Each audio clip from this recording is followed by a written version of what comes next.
संविधान पर चलेगा, किसी के फरमान पर नहीं चलेगा। इसीलिए हम कहते हैं बताइए कि मैं हिंदू हूं, इतना इसमें भी कोई शक है आपको? नहीं नहीं बिल्कुल हो, कौन मना कर। मैं अपना राष्ट्र हिंदुस्तान को ना कहूं, तुर्की को कहूं?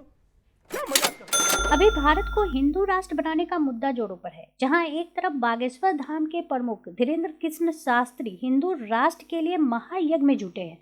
उनका कहना है कि भारत जल्द ही हिंदू राष्ट्र घोषित होगा। इस पर जोरदार बहस सुनिए स्वामी दीपांकर और सैदाब चौहान के। देखिए, जो लोग इस्लामिक राष्ट्र, हिंदू राष्ट्र या किसी भी धर्म की राष्ट्र की बात करते हैं, वो स्वतंत्रता सेनानियों का अपमान करते हैं। बहुत शानदार। वो महान स्वतंत्रता सेनानियों के बलिदान और त्याग और संघर्ष पर सवालिया निशान उठाते हैं। और अभी भाई ने बहुत बेहतरीन प्रयास किया हिंदू की, सुन लीजिए, हिंदू की डेफिनेशन देने का। तो सरकार आपकी है, केंद्र में भी प्रदेश में भी एक नोटिफिकेशन जारी कर दे कि किसी के आधार कार्ड या जहां रिलीजन मेंशन करना होगा वहां कोई हिंदू मेंशन नहीं करेगा।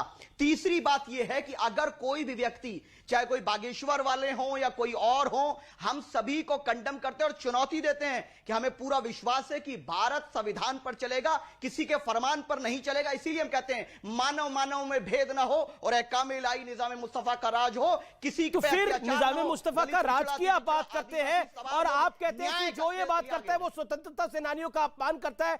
आप निजाम मुस्तफा की बात करते हैं, आप निजाम मुस्तफा की बात करते हैं, लेकिन यहां पर हिंदू राष्ट्र की अगर अर्जी लगाई जाती है तो वो गुनाह हो जाता है। ये एक पॉइंट आया, ठीक है। स्वामी दीपांकर 30 सेकंड में इस बात का जवाब दीजिए। हिंदी में बता दे रहा हूं। नहीं हिंदी में बोला आपने, अंग्रेजी में थोड़ी बोला, फारसी में थोड़ी बोला, अरबी में थोड़ी बोला, हिंदी में बोला। अभी शांत रहिए। अभी देखिए, मीठा मीठा गप एक्सप्लेन कर दिया आपके लिए, कड़वा कड़वा थू।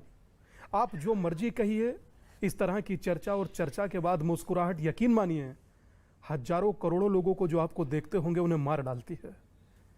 कि कोई किस प्रकार एक चीज को गलत कहकर दूसरी अपनी गलत को सही करने का जब प्रयत्न करता है तो कहीं ना कहीं हृदय पर कुठाराघात होता है कि यहां अगर CAA पर कानून आता है तो वो गलत है, और अगर ताज पर कोई निर्णय उसका आ जाता है कोर्ट का तो वो सही है। तो अपने अकॉर्डिंग जब चीजें चलती हैं तो निसंदेह अपराध हो जाती है। मैं एक बड़ी बात कहना चाहता हूं। जी। आप जानते हैं ये समूची नोटंकी क्यों चलती है? इसीलिए मात्र चलती है क्योंकि सबको पता है ये जातियों में बटा हुआ देश है, जातियों में बटा हुआ हिंदू है, इसलिए इस प्रकार की घटनाएं होती हैं। आप बताइए ना कि आप वारिस भाई से पूछिए कौन है, वारिस भाई तुरंत कहेंगे मुस्लिम। बोले धर्म क्या, बोले इस्लाम। और जब आप हिंदू से पूछते हैं तो जाति बताने लगता है। उस दिन भाई आज शादाब बाबू ने राम की भी बता दी। मैं खुद नहीं समझ पाया कि राम की बात कहकर अब खुद से मुस्कुराने लगे और खुद से कहने लगे कि मैं कैसे कह दूं। जी जिस दिन भारत में, लेकिन धीरेन्द्र शास्त्री ने मेरे एक सवाल का जवाब, मेरा एक सवाल जरूरी है। क्या धीरेन्द्र शास्त्री ने गलत बोला है, संविधान के विरुद्ध बोला है? मुझे इतना बताइए कि मैं हिंदू हूं, इतना इसमें भी कोई शक है आपको? नहीं नहीं बिल्कुल हो, कौन मना कर। मैं अपना राष्ट्र हिंदुस्तान को ना कहूं, तुर्की को कहूं? क्या मजाक करते? ओके, हिंदू कोई धर्म नहीं है, पूरी की पूरी जीवन शैली है, जीवन पद्धति है। हिंदू वो है जो बहुसंख्यक होने के बावजूद तलवार के दम पर, हिंसा के दम पर ये नहीं कहता कि हमारा राष्ट्र हिंदू राष्ट्र ही होना चाहिए, सिर्फ हिंदू धर्म की यहाँ पर पूजा होना चाहिए। हिंदू वह है जो कभी ये नहीं कहता कि सिर्फ हमें भोजन मिलना चाहिए, बाकी जो धर्म के लोग हैं उन्हें ना भोजन मिलना चाहिए, ना सम्मान मिलना चाहिए, और उनके लिए किसी काफिर जैसे शब्द का प्रयोग करना चाहिए।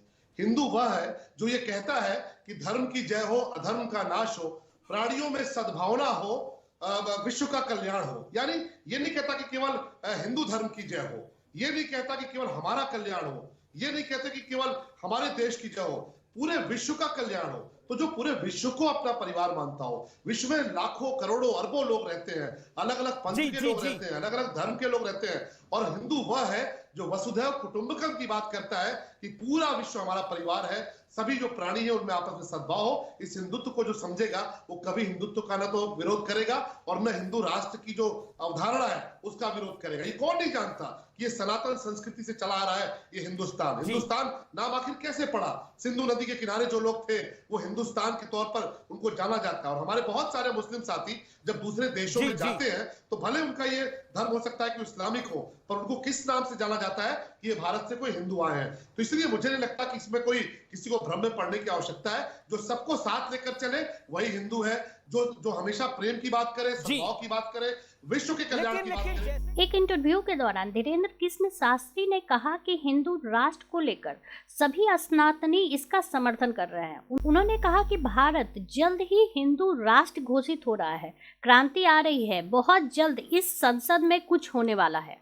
भाजपा सांसद प्रज्ञा ठाकुर की ओर से वक्फ बोर्ड की तर्ज पर सनातन बोर्ड की मांग भी धीरेन्द्र शास्त्री को पसंद आई है। उन्होंने कहा कि मांग अच्छी है, वह इसका समर्थन करते हैं। महज 26 साल की उम्र में लाखों लोगों को अपना भक्त बना चुके बागेश्वर धाम के प्रमुख से जब स्वामी प्रसाद मौर्य की ओर से दी गई चुनौती पर सवाल किया गया तो उन्होंने कहा कि हम सनातन धर्म के संवाहक हैं और हमारे धर्म में किसी का भी दमन करना या हिंसा करना नहीं सिखाया गया है। शिक्षा देना हमारे धर्म की एक नीति है। यदि उन्हें ऐसा लगता है तो उन्हें पहले खुद पर ट्राई करना चाहिए। इस डिबेट में स्वामी दिवाकर ने भी हिंदुओं की एकता पे बात की है। इन सब पर आपकी क्या राय है, हमें जरूर बताएं। ये वीडियो अच्छी लगी हो तो प्लीज लाइक एंड सब्सक्राइब करना ना भूलें।